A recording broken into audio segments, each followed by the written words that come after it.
जय श्री राधे कृष्ण। आप सभी का आपके अपने YouTube चैनल पे बहुत बहुत स्वागत है। ये सुनते हैं जितिया व्रत की कथा।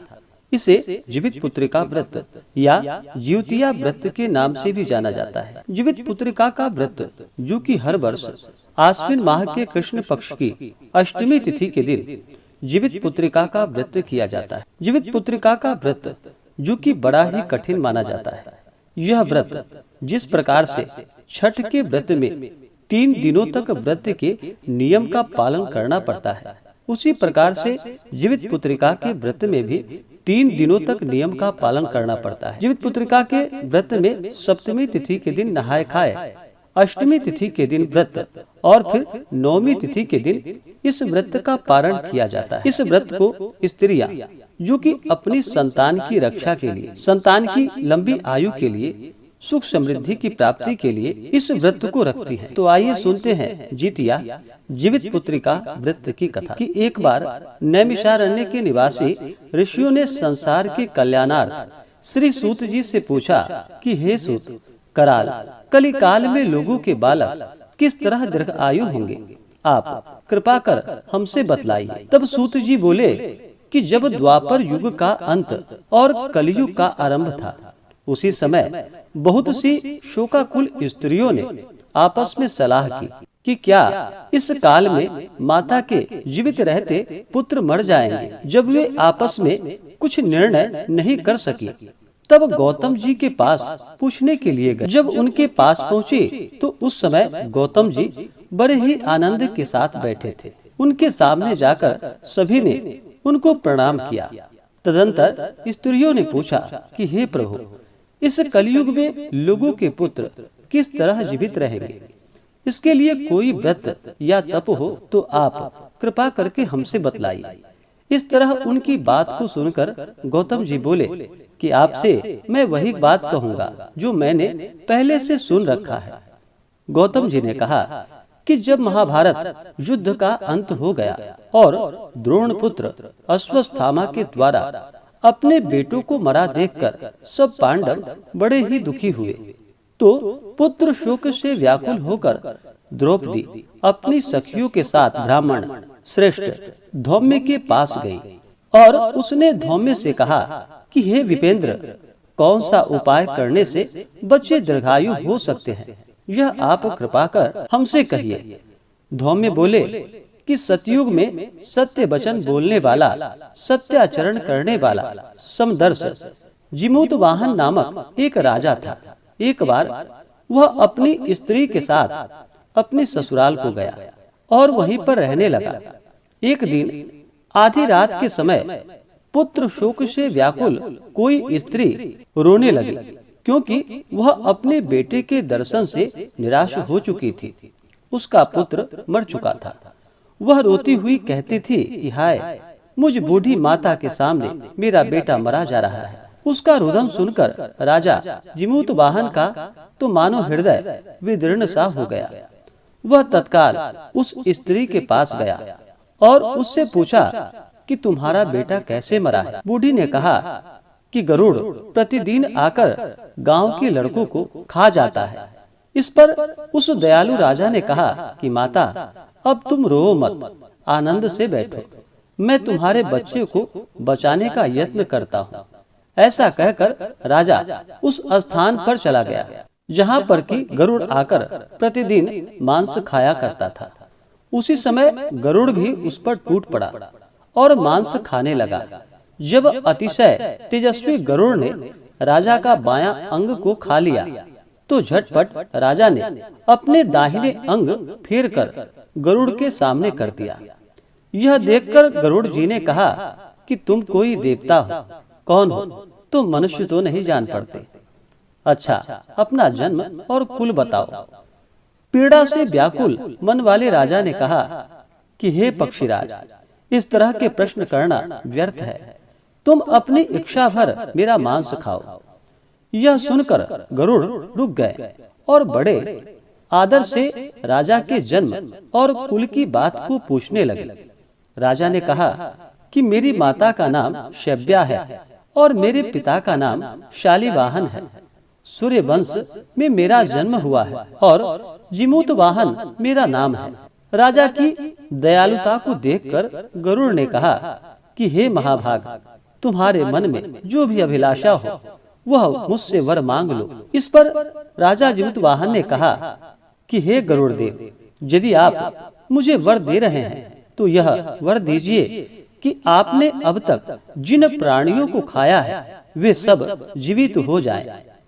हे स्वामी, अब से आप यहाँ पर बालकों को ना खाएं और कोई ऐसा उपाय करे कि जहाँ जो उत्पन्न हो वे लोग बहुत दिनों तक जीवित रहें। फिर धौम्य जी ने कहा कि पक्षीराज गरुड़ राजा को वरदान देकर स्वयं अमृत लाने के लिए नागलोक को चले गए और फिर वहां से अमृत लाकर उन्होंने उन मरे मनुष्यों की हड्डियों पर बरसाया। ऐसा करने से सब लोग जीवित हो गए जिनको कि पहले गरुड़ ने खाया था। राजा के त्याग और गरुड़ की कृपा से वहाँ बालों का सारा कष्ट दूर हो गया। उस समय राजा के शरीर की शोभा दुनी हो गई। राजा की दयालुता देखकर गरुड़ जी ने फिर कहा, मैं संसार के कल्याणार्थ एक और वरदान तुम्हें दूंगा। आज जो कि आश्विन कृष्ण सप्तमी से रहित शुभ अष्टमी तिथि है, आज ही तुमने यहाँ की प्रजा को जीवन दान दिया है। हे वत्स, अब से यह दिन ब्रह्म भाव हो गया है, जो मूर्ति भेद से विविध नामों से विख्यात है। वही त्रिलोकी से पूजित दुर्गा अमृत प्राप्त करने के अर्थ में जीवित पुत्रिका कहलाई है।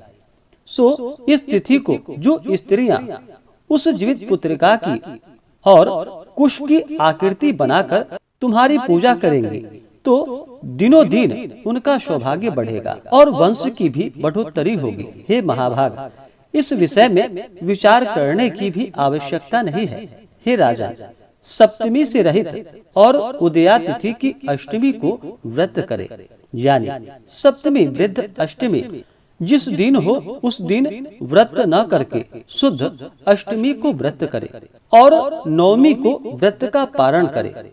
यदि इस पर ध्यान न दिया गया तो फल नष्ट हो जाएगा और सौभाग्य तो अवश्य ही नष्ट हो जाएगा। जिमूत वाहन को इस तरह वरदान देकर गरुड़ बैकुंठ धाम को चले गए और राजा भी अपनी पत्नी के साथ अपने नगर को वापस चले आए। अब धौम्य द्रौपदी से कहते हैं कि हे देवी, मैंने यह अतिशय दुर्लभ व्रत तुमको बतलाया है। इस व्रत के करने से बच्चे दीर्घायु होते हैं। हे देवी, तुम भी पूर्वोक्त विधि से यह व्रत और दुर्गा जी का पूजन करो तो तुम्हें अभिलाषित फल की प्राप्ति होगी। मुनिराज, धौम्य की बात को सुनकर द्रौपदी के हृदय में एक प्रकार का कौतूहल उत्पन्न हुआ और पुरावासिनी स्त्रियों को बुलाकर उनके साथ यह उत्तम व्रत को किया। गौतम जी ने कहा कि यह व्रत और उसके प्रभाव को किसी एक चिल्ही ने सुन लिया और अपनी सखी जो कि सियारिन को बतलाया। इसके बाद पीपल वृक्ष की शाखा पर बैठकर उस चिल्ली ने और उसी वृक्ष के एक खोते में बैठकर सियारिन ने भी व्रत किया।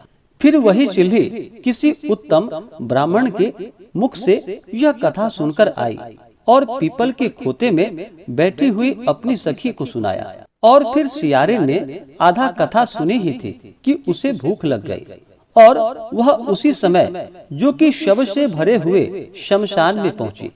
वहां उसने इच्छा भर मांस का भोजन किया और चिल्ली बिना कुछ खाए पिए ही रह गई और सवेरा हो गया। सवेरे वह गौशाले में गई और वहां गौ का दूध पिया। इस तरह नवमी को उसने पारण किया। कुछ दिनों के बाद वे दोनों मर गए और अयोध्या में किसी धनी व्यापारी के घर में जन्मे। संयोग से उन दोनों का जन्म एक ही घर में हुआ, जिसमें सियारिन जो कि ज्येष्ठ बड़ी हुई और चिल्ली छोटी हुई।